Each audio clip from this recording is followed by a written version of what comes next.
Yeah. What's up? It's Johnny King Wow. with another episode of the Becoming Kings podcast. I am stoked to have Harrison Brodwin with me on this episode. He's a psychotherapist right here in Denver. We're just across town from each other. He runs a private practice specializing in relationships and substance abuse and men's issues. So I'm psyched to have you on, man. Thanks for being with us. Yeah. Thanks, Johnny. I appreciate the time. Yeah, 100%. We got connected through another buddy, Jennings, excuse me, who's been on the podcast. He's been a speaker at my men's meetings. And you've done work with him and his men's groups, which is pretty awesome. So Yeah. we had a good conversation over coffee months ago, and it's nice to finally have you. We're finally doing it. We're finally Yep. recording this bad boy. Yeah. Yeah, long overdue, but Absolutely. it's good. Yeah. Give again, just for those that don't know you, give a little bit background of just who you are and maybe your life story and how you got into the work and everything else, if you don't mind. Sure. Sure. Um, and naturally, my first thought is thinking back to I mentioned the speaker you had at your last meeting, and what an impressive and awesome life story that he shared. And I'm thinking to myself, man, I hope that I have a cool enough, interesting enough life story for your listeners, right? So Yeah, that's just a brief kind of glimpse into some of my imposter syndrome and how it shows up for me, yeah, kind of in the present. And so I think if I was to kind of step back and think, where did this journey begin? I think a lot of it started really from a pretty early age of having fairly severe and pervasive ADHD. So a lot of hyperactivity as a kid. I struggled tremendously in school and at home, really as far back as I can remember, just being incredibly restless, irritable, super impulsive. Was getting kicked out of school for um, just being really difficult to manage, I think. yeah. And that, I think, instilled, even at that age, I think I had some understanding that I had this like internalized sense of shame of like you don't, whatever you are, it doesn't match with what they need you to be. Um, and I think that's actually a really common experience for folks that struggle with ADHD. It's just feeling like the world is not constructed in a way that's conducive to what they need, particularly Mhm. school and our workforce, Right. kind of the 9 to 5. And so, I'm thinking kind of through my teenage years, getting pretty heavy into alcohol, marijuana use, acting out quite a bit, just a lot of high risk behaviors, things that I'm Yeah. definitely not proud of. And, kind of, I guess, really what seemed to be a shift for me in terms of the healing process and connecting with this idea of healing in general and the therapeutic relationship was a trip that I went on called Outward Bound. And Outward Bound, for those that don't Mm. know, is an outdoor therapeutic wilderness program. They have a headquarters here, actually in Colorado. They have a few all over the country for Yeah. youth. They have some programs for veterans as well, but primarily for youth that are struggling with mood disorders, with school performance, that are involved in the court system. So their premise really is that by connecting with nature, we can connect more deeply with ourselves. And it was really pretty profound for me. I think right from the beginning, I just felt very deeply connected to myself when I was out there. When what we did was a 4-week expedition in the Boundary Waters in Minnesota. So we were canoeing and So portaging. cool. It was incredible, but it was probably the most brutal, difficult 4 weeks of my life. Mm. I mean, we were just living out there with everything we needed on our backs and experiencing the world as it came. And it Mm. just felt, although it was very difficult physically, emotionally, um, it felt completely right. Like I felt so like I understood myself in such a beautiful and simple way that I had never experienced before. And Mm. that was definitely a turning point for me in kind of seeing myself and certainly wanting. foster that for others, create opportunities for that for other folks. And so yeah, I think that was a big moment for me for sure in taking me where I am right now. Yeah. And then how long have you been doing psychotherapy? And you're relatively new to the game, if I remember Yes. correctly. And Yep. but still probably it's a that makes it more of an official title, but it sounds like you've been doing the work, obviously, like a lot of us are who are listeners and myself included. It's a lifelong journey, right? It Through is. things like you said that we're not proud of, but also learning from those things and making pivots, healthier pivots in life, right? For So sure. For sure. I mean, I what brought see. you into wanting to do the work? Yeah. Yeah. I mean, I have to give some credit to my mom. She's a psychologist, has been practicing for many, many years, and I was always fascinated with the human condition. I think, as I mentioned, because partially because I struggled tremendously myself with figuring out, who are you? I don't know if you cuss on the program, but I was gonna be like, who the fuck is this guy, right? What is he, and what does he need?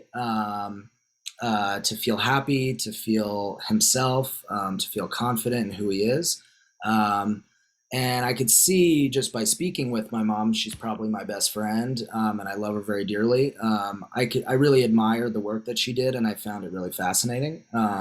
Yeah. So when I kind of got through this period of using a lot and acting out a lot and kind of discovering, so that I was 16 when I went on that Outward Bound trip. Yeah. And then there was still probably 3 or 4 years of, you know, doing things that, just not really being aligned with who I was and some of this is just growing up too. I mean, I was just, Totally. sometimes just not, didn't really know who I was, trying to figure that out, making friends, figuring out who to associate myself with, who I wanted to be. Um, so there was probably, there was a lot of things that I did that I think helped me get there. Yeah. I've done a lot of my own psychotherapy. I've done a week-long ayahuasca retreat in Peru, which was pretty amazing. I spent a month doing a Vipassana silent meditation in India a few years ago, which was really wonderful. I did a second Outward Bound trip when I was 21, when I was in college, which was also tremendous. I look back and I think there's lots of like these moments that were pivots but it's funny, people will tell me like, oh yeah, you spent a week doing ayahuasca, did that change your life, did that change you? And I think back and I'm like, that was a very meaningful experience for me. That was a very deep and powerful experience. But I think it was only one more step in the progression that my life was going in. And so I think to try to encapsulate it and kind of romanticize like a single turning point is probably just that, a romanticization of a particular moment. But I think it's a culmination, right? It's a culmination of everything that we do that makes us, ultimately who we are and who we're becoming. So. Yeah.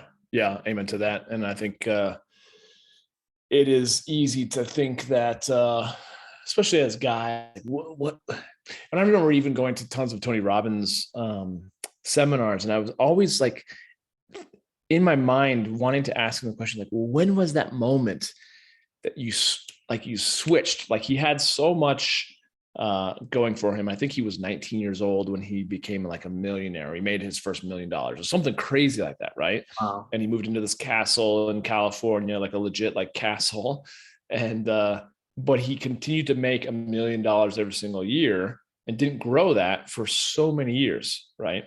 And then he made this kind of fundamental shift in his head, and now he's probably close to a billionaire if he's not already. But I was always wondering, like, what was that kind of that moment? And I think the more I've listened to him and gone to those seminars, the more I realized that there wasn't one of those moments. I mean, I think guys often want to look and like, what was the thing, or tell me exactly. And sometimes it's not it. It's not like something you can necessarily pinpoint. It's just accumulation of life's journey, right? And I think it sounds like your experience has been no different. Yeah, no, I think that's absolutely right. And I certainly understand sort of the fantasy, if you will, of a silver bullet. that Yeah. there is this turning point, there is this climax moment where everything clicks. Excuse me. Yeah. And I experience this sometimes with clients of mine, and I think that it comes from a very good place. This place of I want meaningful change in my life. I want to feel like there's something I can do differently, and I'm going to feel happy, or I'm going to feel like my life is meaningful, or I'm going to get along better with my wife, or whatever it is that's the goal. It feels like, okay, this one thing needs to change and everything will fall in line. Mm-hmm. And I would love for that to be true. Um, and I don't think it is. Mm. I think there are lots of small, meaningful changes that you can make. And I think that a lot of it's about a commitment to the process and to doing hard things, and a commitment to failing, and a commitment to keep coming back and keep trying again, right? To Mm. fail forward and to fail in a meaningful way, right? I definitely believe in failure. I believe in taking a lot of risks, and I do believe in trying. Um, and I think by trying that we actualize the goals and the values that we have, right? Mm. Yeah. I think that that does come up. Like I was saying with me, with other men as well. I'm sure you've seen it too. It's like we kind of want to define that that road, that blueprint, that strategy before we take action. Yeah. To maybe minimize the risk of failure or whatever.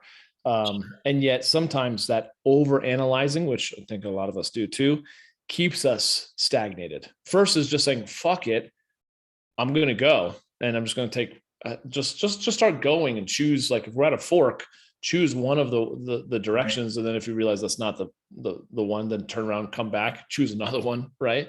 So maybe if we're talking about kind of that concept of the pursuit of change or the pursuit of growth versus stagnation or ambivalence or apathy, Mhm. um, what ideas have you experienced just for yourself personally as a man, but also things that you've noticed with guys that you've worked with or conversed with?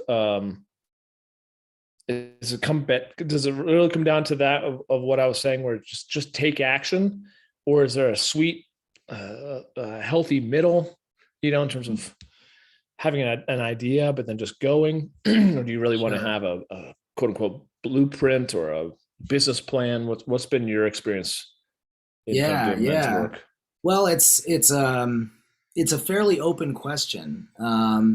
And my initial thought is that when I've had plans in the past, they generally haven't always worked out exactly the way I had hoped, right? So to me, it's striking some level of balance, right? And I think that in order to find balance, on some level, we have to know what our values are and what's important to us, right? So, I mean, Yeah. I think I have a strong need for spontaneity.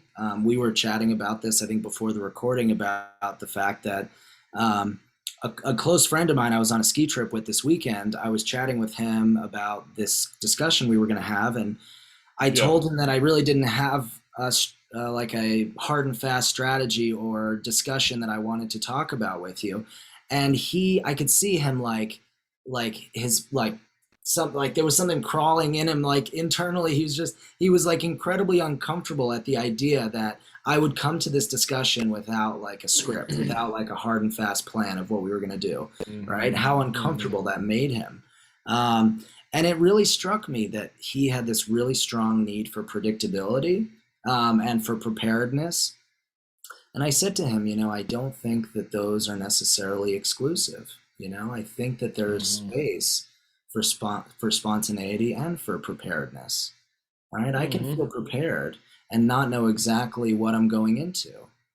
Right? To say like, I don't really know what Johnny and I are going to chat about, but I like the guy. I know the guy. We've talked before, and I think the two of us can have an interesting dialogue without necessarily having it scripted out, you know? Hmm. Um, Hmm. so to me, like what I get from that, and maybe you get something different, I don't know, but what I get from it is that it's okay for us to do things differently, that we each have our own kind of balance, right? Our own kind of homeostasis of what feels right. Um, and I think it's important for me as a clinician, as a therapist, when folks come in to see me, to say, like, I understand that you do things your way. And I'm not here to rewrite your kind of framework, your blueprint, right? I'm here just to recognize it, to see the strength in it, right? And to add complexity. And when I say complexity, what I mean is making space for a multitude of different emotions and needs Yeah. at the same time, right? So to me, we often find ourselves limiting our complexity, trying to simplify, trying to think in black and white terms. And I think that there's efficiency to that, that makes sense. But overall, what I'm hoping for is that folks can appreciate a level of complexity in their lives, right? And so in this example, I want to be able to appreciate that I have a need for spontaneity. And as my friend wanted to point out, I also have a need for preparedness, right? I have a need to feel prepared on some level, right? And can I make room for both of those things, right? Can I help set myself up to meet those needs? Yeah. I think it's I love that answer because it makes me think of the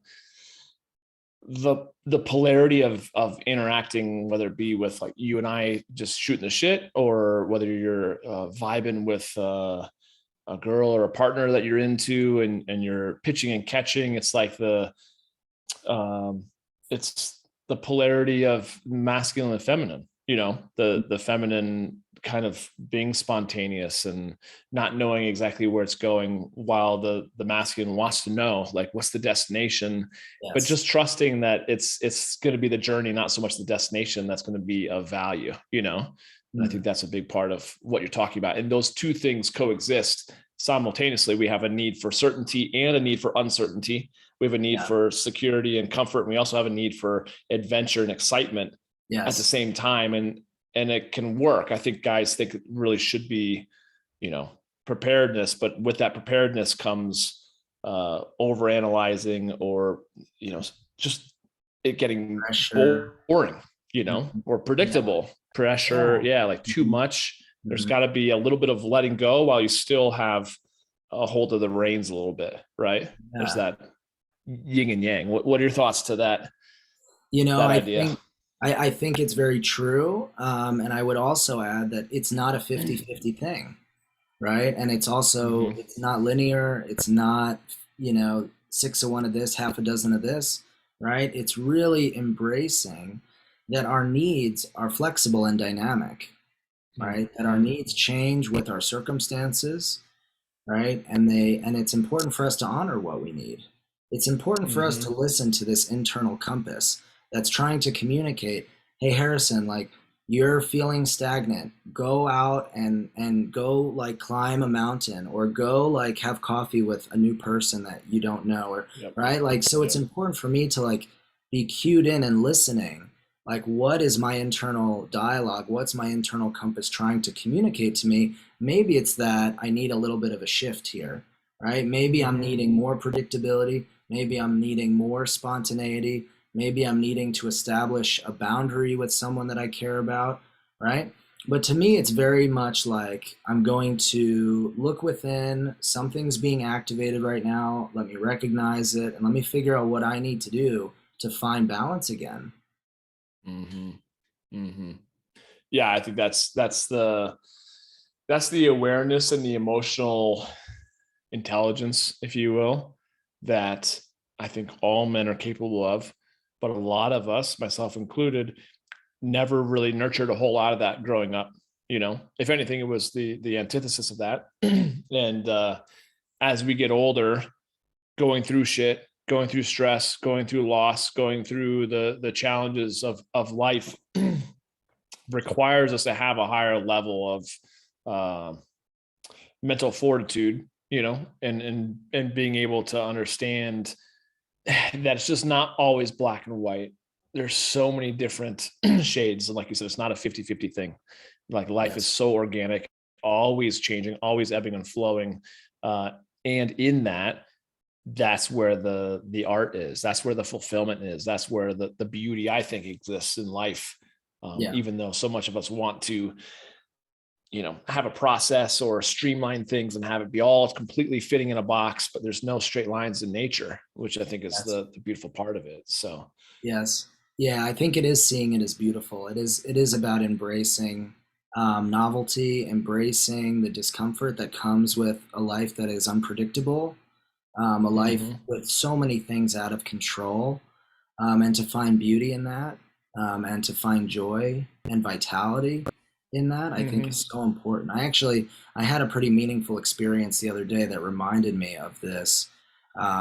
We had a man in my men's group who was talking about the war in Ukraine, and it really, for him, what was coming up for him was this idea that men are seen as soldiers, right? Because the Ukrainian president is saying men need to stay back and join the army and defend their country.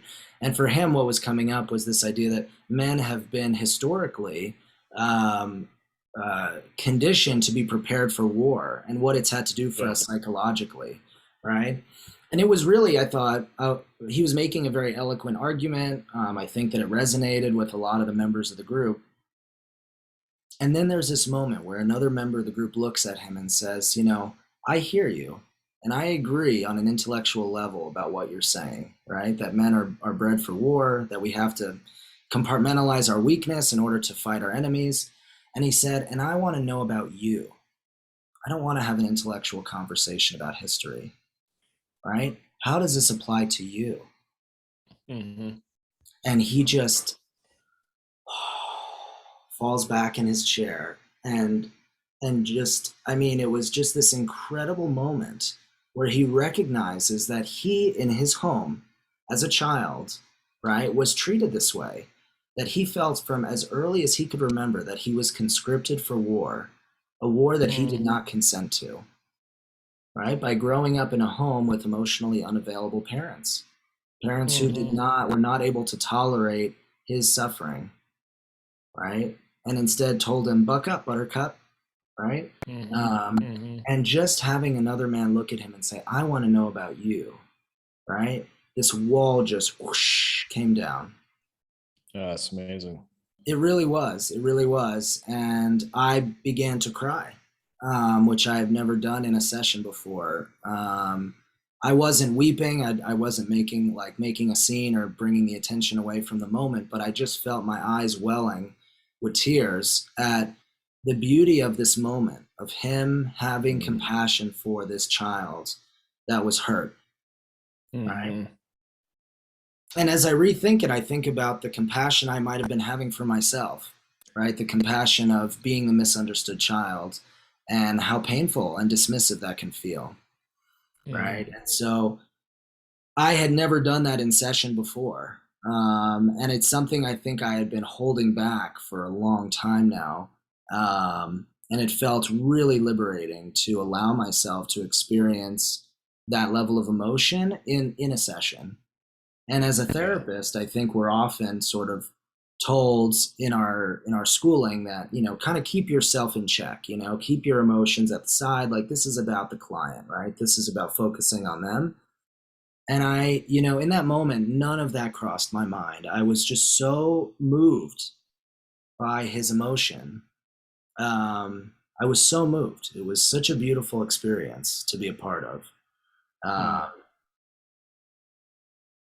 and I didn't plan that. And if I had planned it, it would have been super weird and contrived.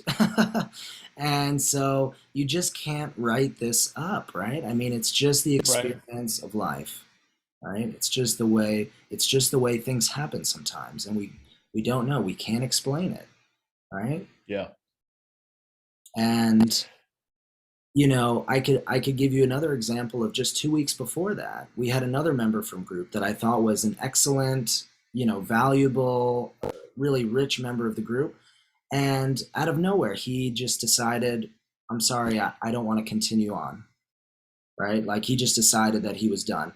And that was devastating to me, right? So, like I had this incredibly beautiful moment juxtaposed with this very painful moment of someone leaving. Mhm, Not that he said that I had done anything wrong, but of course, you might be picking up, I internalize things sometimes, right? And so I think to be able to take a step back and have some perspective, of like, wow, there's such richness going on. And if I can just allow myself to be fully present to it, there is so much that I can learn about myself Mm-hmm. and these men around me. I think it's so valuable, and what made me think of too with my kind of upbringing as well, which I think a lot of guys can resonate with their own upbringings, that I never really thought about until I started really doing some more men's work.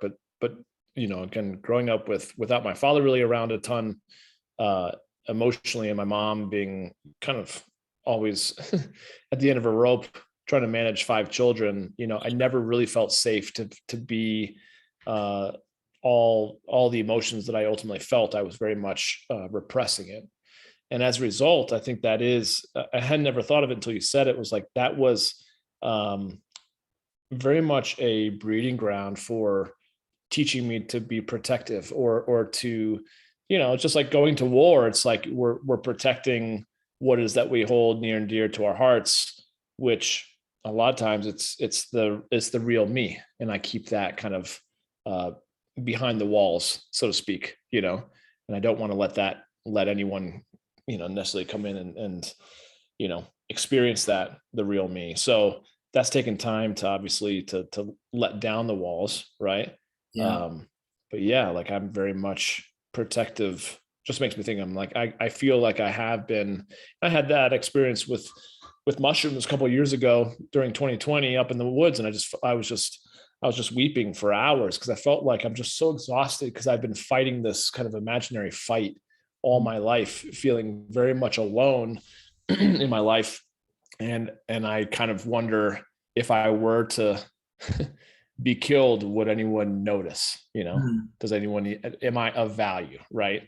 Yes. Um, which I hadn't really thought about, you know, on the forefront. I think it was always underlying subconsciously, but it never really came to the surface until I was kind of going through that process, which I thought was deeply powerful and valuable. So along those lines, when we're talking about growth, change, raising one's standards, a lot of times guys that are listening to this podcast, or guys that I run into, probably say with you, they're unhappy with certain areas of their life, right? They're obviously seeking, which I think is beautiful, and that's why we all connect, because we're not willing to settle for mediocrity in some sense. But when it comes to, you know driving for change, you've talked about before we started recording, just the difference between internal and external drivers of growth and change. Yeah. Do you mind elaborating on that a little bit? Because I think that's valuable Yeah. in many different ways. Yeah, definitely. If it's okay, I mean, before I do that, I felt the kind of energy even of our discussion shift when I heard you share this piece about yourself, and I thought it was just a really Mm-hmm. beautiful moment. And I didn't want to leave it unattended, if you will. Mm. Sure. This moment of recognition of your value. And um, I know that I would miss you. And I know that Mm. in the brief time that we have worked together, that you have left an impression on me that has been Mm. meaningful to me. Mm. And I have a lot of love and respect for you, Johnny. And so um, that part of me wants to just, I think, wrap my arms around and kind of hold that piece of you that wonders Mm-hmm. if do I really matter, right, in this world? If I were gone, would anyone really notice, right? Mm-hmm. Mm-hmm. Um, Thank you. and so I've definitely, it really resonates with my experience of my father. I think that he feels um, very inadequate.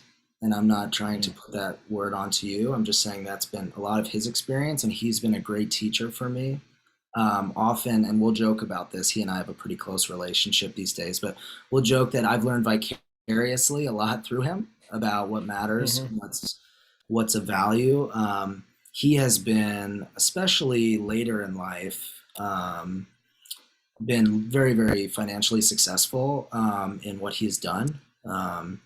And at the same time, he feels this juxtaposition with in his personal life of not necessarily feeling adequate, of not feeling like he has a lot of meaning in his life. So, I think he would probably characterize it as having a lot of external validation in terms of the financial success that he's had and the respect and admiration that he has in his respective industry. And yet there's this internal piece of him that feels very incomplete. And I think part of that is because he has a deep need for partnership. And he and my mother separated when I was in high school. They, I think, more or less fell out of love with each other. That I don't think she ever felt that he was able to meet her needs on an emotional level. He was very, very driven and very focused. And it wasn't really, I didn't experience as a part of this family, I didn't experience that he really shifted his priorities until after they separated, which I thought was interesting. So after the two of them had actually divorced, I noticed a notable shift in his participation in the family, that he was far more engaged and far more interested in what everyone was up to, and cared far less about his career aspirations. And so to me, I guess hearing that story, you might think like, okay, so Harrison believes it's all about the internal experience, and external validation is clearly not of importance, right? Right. But I think that would be an oversimplification, right? I think that when it comes to internal versus external drive, I think that it's important to find some level of balance. I think it's important to figure out how much financial security do I need to feel comfortable, right? And what type of relational security and relational value, equity is the word I was thinking, relational equity and interpersonal equity do I need to feel in my life, right? And I think that's very individual, right? To each of us, based on what's important to us, right? I think when we lose sight of that things can really go awry, right? And making peace with these different parts of us, making peace with the fact that perhaps I do have a need for financial success. Perhaps I do have this desire to live in a nice home or provide something to my community or to have a meaningful partnership or raise children or whatever, right? I think it's about being really honest about that with yourself. That's really important.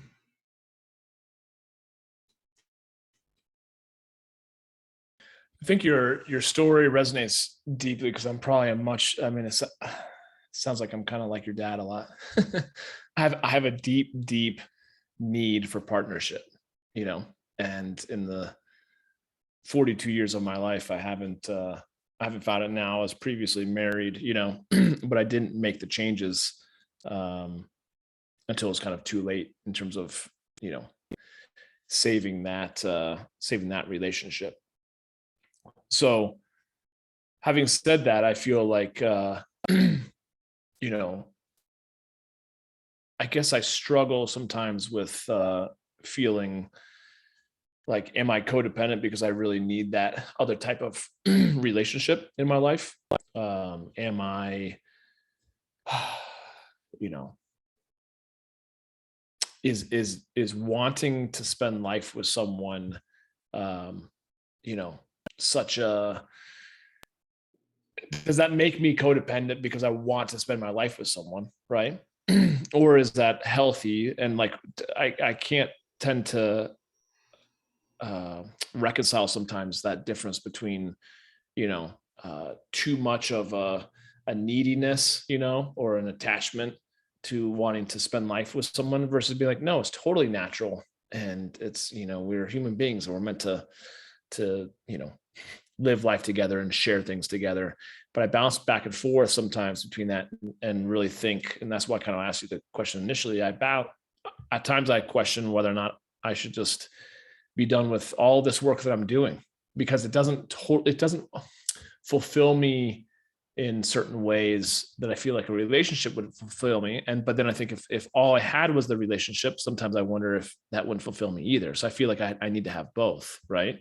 But I do feel like I've learned in much the same way that your dad has, after my failed marriage. But then here I am finding myself getting older with each passing day and deeply wanting a amazing connection with a woman and start a family, but am I losing time because I'm somehow self-sabotaging myself because I'm being pulled by different drivers, that aren't healthy?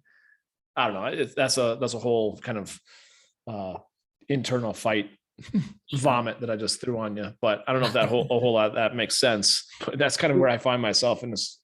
Yeah. Feel free to shit and puke all over me. I appreciate it. I appreciate being leaned on. Yeah.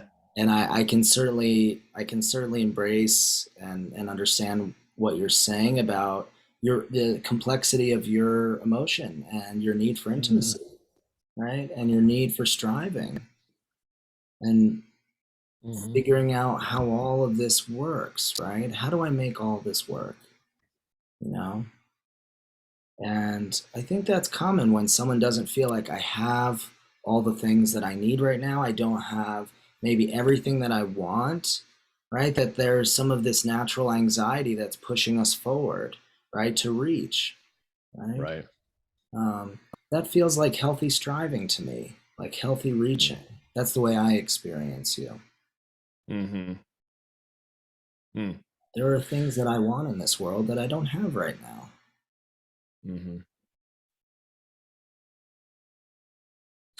I feel like I tend to, and I bet other listeners or viewers of this would probably experience some of this too.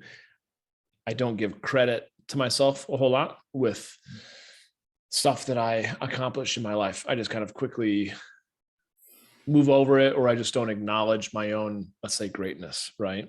Yeah. But I tend to focus a lot on being hard on myself. I tend to focus a lot on what I don't have, the scarcity. As much as people say, and I hear it all the time, like, oh, you're so positive. I'm like, am I really? Because when I do talk to my coach or my therapist, they're always like, why do you always go to the negative? I'm like, I know, right? Like, I do feel like, man, I don't know if I'm just like trying to kid myself or if that's imposter syndrome. I don't feel like I'm trying to put on a mask of like positivity. But when I'm talking to other people, especially my coaching, I can be so empathetic. I have so much love for other people, and I really struggle to love myself. Well, I love myself to a degree, but I feel like deep down, I know I love myself, but on the surface of day to day, I'm so hard on myself, So I don't know, again, if that's conditioning from my parents and my upbringing. I'm sure it is. But I'm sure so many of us kind of struggle with the same type of thing. And I'm sure you run into it with other men too, but I don't know how to reconcile that stuff. Yeah, for sure.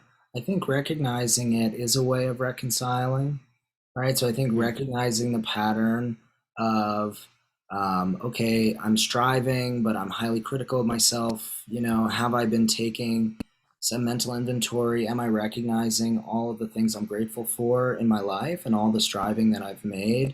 Or am I strictly focusing on the things that I can grow and the things that I can do better? Right? Does it feel like there's a balance? Does it feel like I'm giving myself both sides of the argument, just like I would for somebody else? Right? Seeing both the growth and the strength, and also seeing opportunities for more. Right? Because I agree. I don't think that we give ourselves a whole lot of credit. Right? And I'm not of the opinion that therapy is about cheerleading or about saying, you're the shit and you got this and you're doing all the right things, right? I do definitely challenge my clients pretty considerably, but I try to do so and match it with a level of empathy and understanding, right? The harder thing is to really embody that, to recognize that we can't be all people, all places, all the time, right? And there's a number of things that I've done that have helped me to try to find balance, find an equilibrium when my sense of center, when my sense of orientation is disrupted. Um, and some of it is internal and some of it's external, right? So you kind of mentioned, like, is there this internal, external? I think it's both, right? Like for me personally, I'm very connected to my wife. She and I talk about things that are difficult for me. We process emotions, right? There are some things that she is great at processing with me on, and there's other things she's not. And if she's not, maybe I go to somebody else. Maybe I talk with my mom or dad. Maybe I talk with a close friend, right? Maybe I don't need to talk it out. Maybe I just need to get out in nature and go for a hike or take my dogs on a walk or listen to a Right. podcast from Johnny King, you know? I mean, You're I damn right. think, yeah, right? And become and embody this sense of becoming a king, right? And feel this positive energy, you know, this optimism that you exude. And I think that can feel contagious and can feel empowering, right? And so I think it's important to have a diverse tool set, right? So when you go through something, you don't just have the hammer, right? You don't just have the hammer. Maybe I've got, you know, the analogy, maybe I've got the screwdriver, I've got the drill bits, you know, I've got the wrench. I know that my life is complex, my needs are complex, my emotions, my circumstances are complex. So why should my coping skills and my support systems not be equally as complex, right?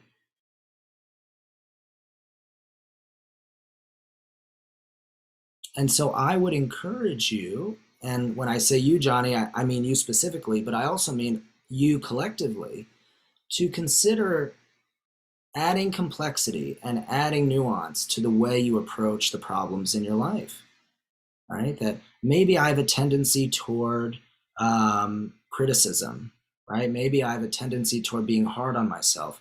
What would it be like to inject a little bit of self compassion, right? Or a little bit of self acceptance, kind of almost flipping the things I say on their head and saying the opposite? What would that be like, right? Or I typically push other people away when I feel upset. What would it be like to let some of those people in, you know, right? Because there's opportunities for both, right? And it's important to get a sense of what really helps me. And in order to do that, I have to try, right? I have to try. I have to put myself out there a little bit to really experiment and be playful about what I need from this world, what I need from myself. So interjecting a little bit more of those nuances, yeah, into the complexity, into the conversation, into the old patterns, if I'm hearing you correctly. Yeah, for sure. And sometimes it takes a trusted friend or a mentor or a therapist or a coach to kind of encourage us to think about ways of challenging ourselves that are helpful, that are actually nuanced and different from what we've done before, to kind of shine I call it kind of holding the frame, right? I'm just sort of holding a frame for you to look at the picture that you're painting here, right? And then let's add nuance, let's add more complexity to that picture, right? Because you deserve that. You deserve to have a wide range of tools to reach into when you need support, when you need help. Yeah, amen to that. No, that's really, yeah, that's really good. Solid. Thank you. That's really cool. I think that's not only valuable to me, obviously, but to I think a lot of people that are listening. So Yeah, I think so for sure. I got a question, switching gears a little bit, but kind of on the same, vein as I got a text from one of my clients earlier this morning, and he said he's working with a buddy of his who's going through almost an identical situation as he is with his wife, just marriage challenges. But he seems awfully resistant um, to help, to support, to change. And man, whether I've gotten text like his this morning, or I mean, a lot of times it comes from women like, hey, I'm trying to support my husband. Can you reach out to him? Or my brother, my uncle, my dad, like, but they're just, they're again, they're ambivalent to change, So how would you recommend, those of us that maybe have done some of the work and know the value of the growth and see someone so much needing it, but maybe they're not open to it. How do you work with someone, or how do you support someone who's not really completely willing to change, if that makes Yeah, sense? totally. I think it does. And maybe it speaks more directly to this idea of internal versus external change, right? Mm-hmm. Um, Mm-hmm. in order for it's my belief that in order for someone to really enact change in their lives, they have to first recognize that there's a problem, right? Yeah. I think Right. it's the first step in the 12-step program. It's, in Totally. motivational interviewing, which is another therapeutic approach. It's like recognizing that a problem exists is considered the first step in the model of change, right? Mm-hmm. So in order for someone to recognize that there's a problem, they need to feel safe, and they also need to Mm-hmm. feel like accountable to themselves.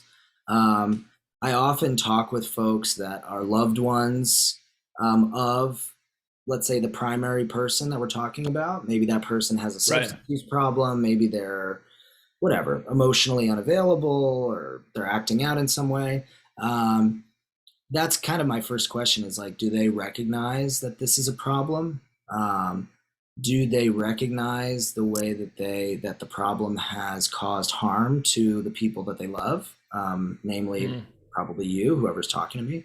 Um, Often I find that instead of being really vocal and honest with these folks, I think that there's a desire to protect the relationship on some level. So if I'm honest with my husband about how he's treating me, or if I tell my wife that her drinking is causing major problems in our marriage, et cetera, then what will happen, right?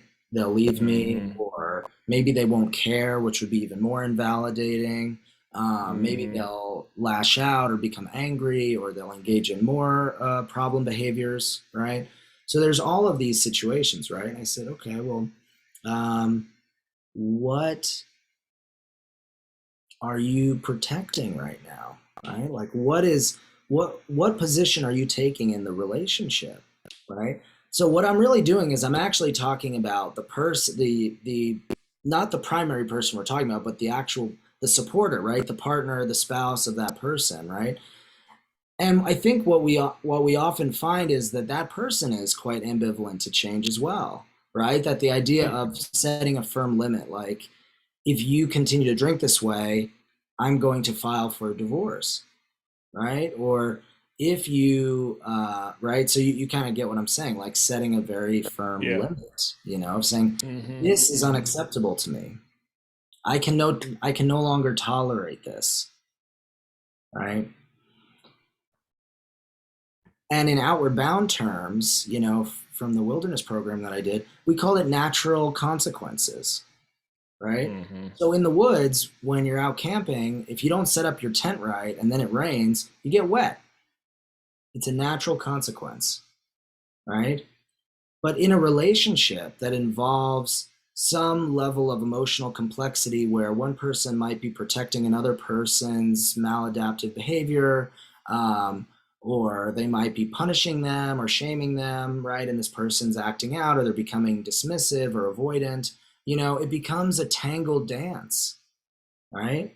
And part of the untangling, part of the simplification is simply to recognize this is my responsibility and this is your responsibility. And I'm going to live in this place of radical honesty when it comes to what I'm responsible for, right? I'm going to be responsible for my boundaries. I'm going to be responsible for living up to the values that I hold in my life. Um, and I'm going to let you know if you violate my boundaries, right? Mm-hmm. To me, one of my values is honesty, right? And, for example, Johnny, like as a hypothetical, if you were, late to our conversation, I would feel disrespected, like you don't value my time, right? If I said that to you, would it hurt your feelings? It might, right? But I can live with that because it's important to some degree that I would let you know that my time is valuable, and by coming in late, that might make me feel disrespected, right? Or not Mm-hmm. valued, right? And so to me, that's a very important discussion, is really to differentiate what is mine and what is yours, right? And when we do that with someone who's, when we're really honest with somebody who's engaged in a behavior that they don't see as problematic, I see a shift. I see a disruption. Mm-hmm.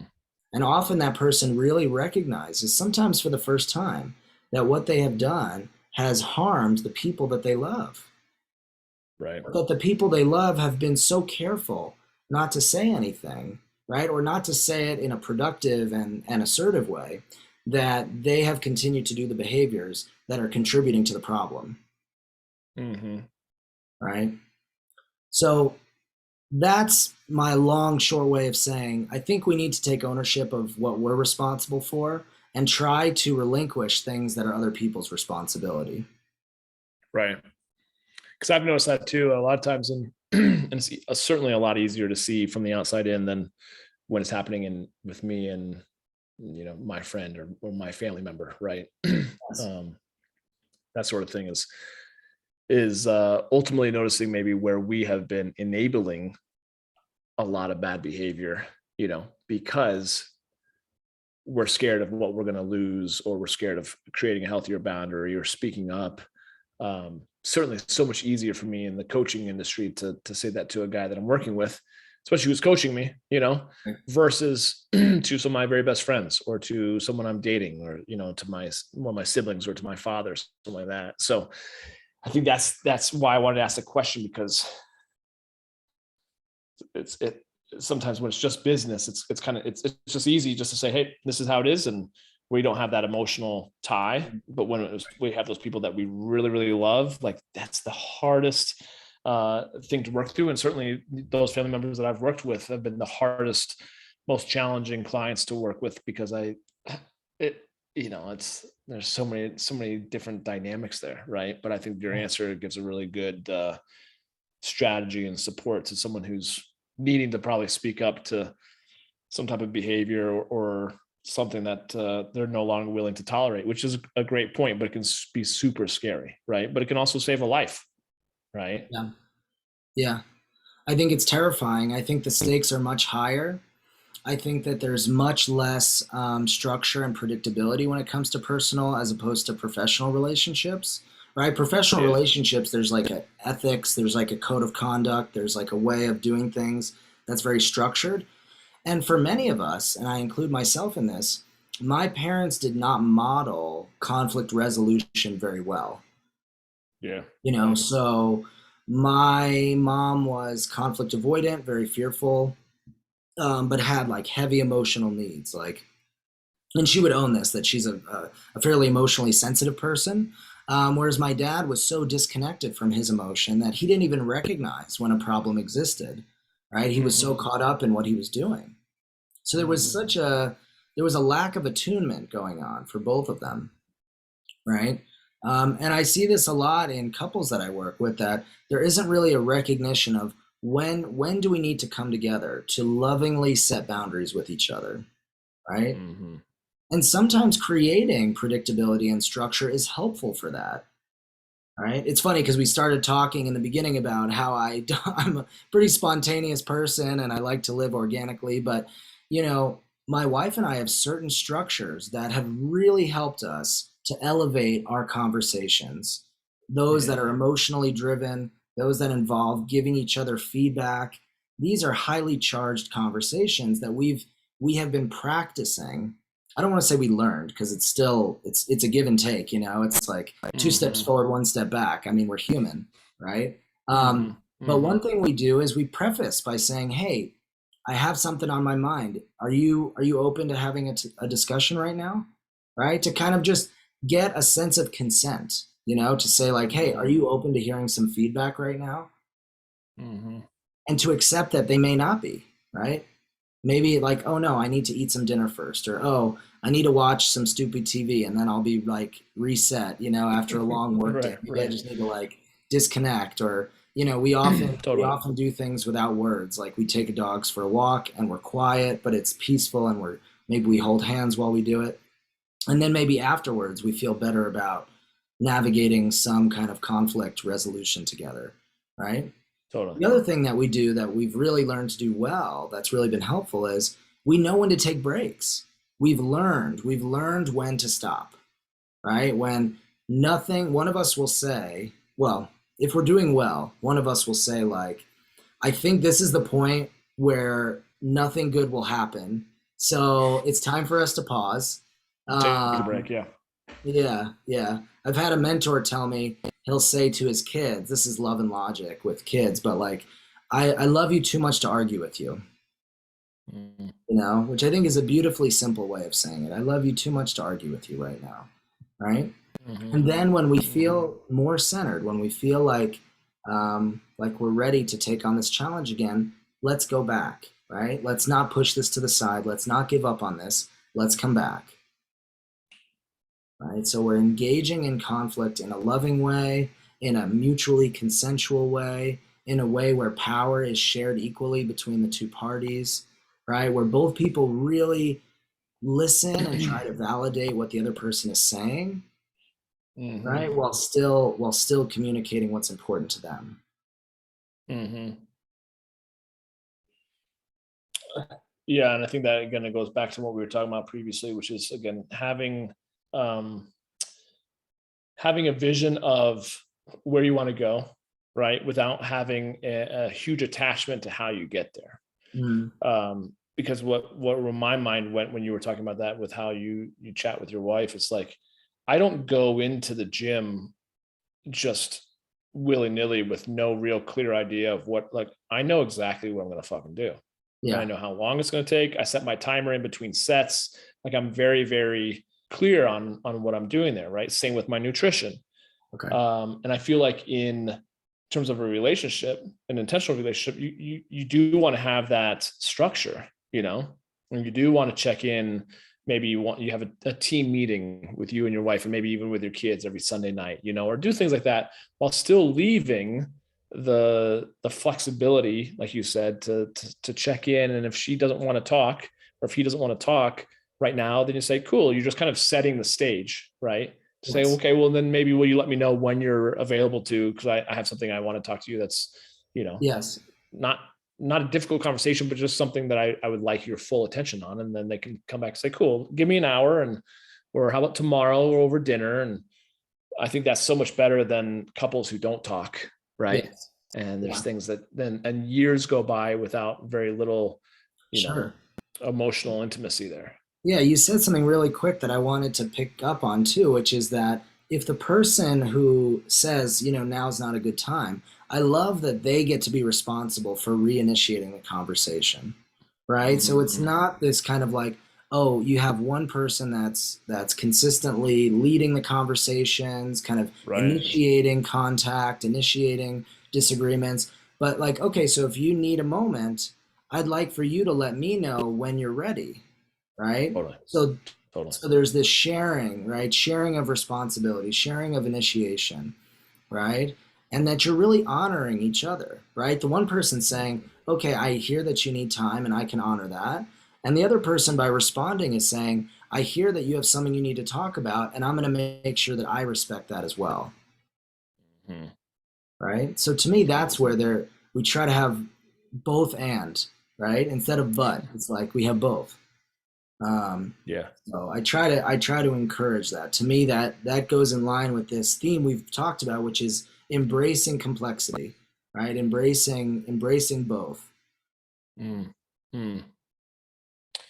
Amen to that. Well, I certainly feel like we could continue talking, which we certainly could, and then have to do a part two and a part three and everything else. But just for Sure, the sake of sure. time, for the listeners, I do want to just conclude in saying, first and foremost, I just want to honor you, because I can tell, especially when you tell your background story of being like you were a tough child to deal with, which I'm like, yeah, so was I, and you got Yeah, I into was. weed and alcohol and various other things. It's not like you have gone through life unscathed. You have done the work, and I can just tell there's like a sage wisdom to the things that you talk about, in a depth of intentionality or thoughtfulness in your responses, and in hearing the things that I'm saying or things that we're discussing, that I think is pretty rare. So anyways, I just acknowledge you for you're an amazing human being. I love the work that you're doing. I like how you still bring a realness to the conversation without having it sound like it all comes out of a textbook, even though I can tell you're still very, very thoughtful and learned in the space. So thanks for, just bringing your knowledge to all this, man. I'm glad, and I appreciate that it feels authentic, because it does come 100%. from me, and I think it is kind of finding that balance between imparting some knowledge and embodying the knowledge, right? Embodying the work. I think that is without question a huge aspect of what we do. Yeah. And that's kind of what I try to imbibe as well, as being as authentic and real as I can, while also not just like, sounding like I'm just regurgitating shit, that doesn't really mean a whole lot, So I love it. Well, in terms of your private practice, if someone's listening and says, like, I just vibe with what you stand for and how you work and how you talk, and they're interested in potentially maybe connecting with you and just seeing what that would look like, whether they live in Denver or they live anywhere else in the world, what would that look like in terms of being able to get your support in mental health, or navigating change in their life, or seeking to foster more meaningful relationships? The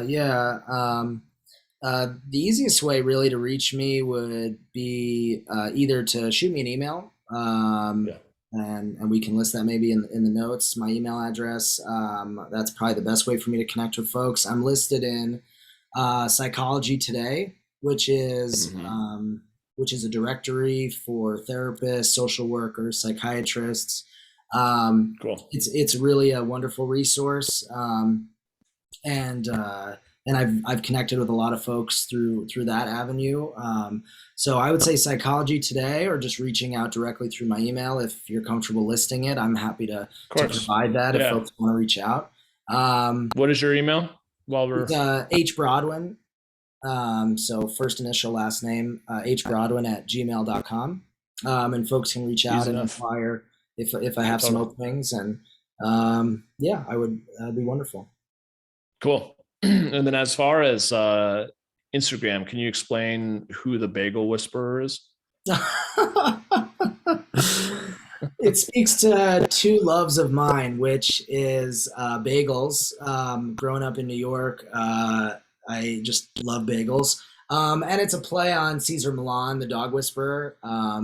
I love dogs, and I actually love, I don't know if Caesar's been canceled. I can't keep up with cancel culture, but I just always enjoyed watching his show and how intuitive he was with his energy and his ability to set limits, but do so in a really loving and intentional way. He's just a very gifted healer. And so it was just a very honestly impulsive, spontaneous decision that I probably thought of for 2 seconds, but those are the genesis of the Bagel Whisperer. So that's where that came from. That's awesome. Yeah. That's awesome. So if you want to connect with Harrison on Instagram, and just look up the Bagel Whisperer. I just thought that maybe you had an affinity for counseling or working with troubled bagels, so I was curious about how that all worked out. So I mean, it's not as collaborative. It's more one-sided, my relationship. It's purely selfish, my need for a good lox and schmear and an everything bagel. I don't think the bagel gets much word in edgewise there. Nor do I when I'm in